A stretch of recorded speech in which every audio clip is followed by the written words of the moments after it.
Au milieu des années 2000, des entreprises d'un genre inconnu jusqu'alors nous ont proposé d'entrer dans une nouvelle ère de l'histoire économique, celle de la collaboration.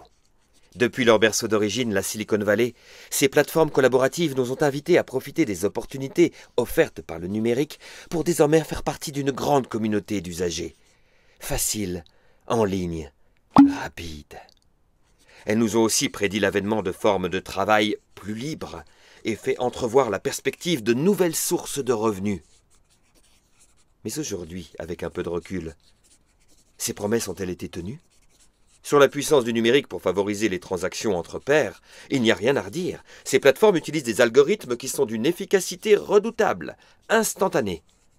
Pour autant, peut-on parler d'une économie d'un nouveau genre?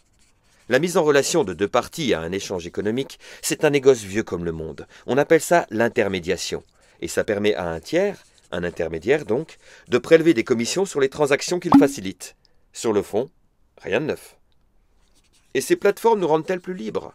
Pas vraiment non plus, puisque les plateformes imposent à leurs usagers ou à leurs travailleurs de nombreuses règles de fonctionnement définies unilatéralement, des systèmes d'évaluation potentiellement stigmatisants et une réactivité proche de l'asservissement. Enfin, quant aux perspectives de revenus, elles sont aussi à nuancer.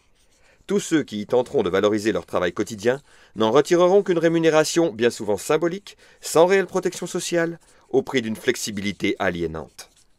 En définitive, les réelles perspectives de revenus sont réservées aux actionnaires, qui investissent de façon spéculative dans le développement de ces plateformes. Alors quoi? Qu'est-ce qu'on y gagne vraiment?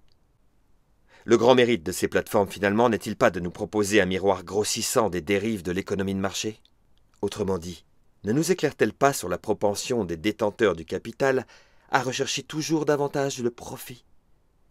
Et à leur capacité d'exploiter toutes les ficelles du marketing pour nous faire accepter l'inacceptable en matière d'éthique et de respect des travailleurs?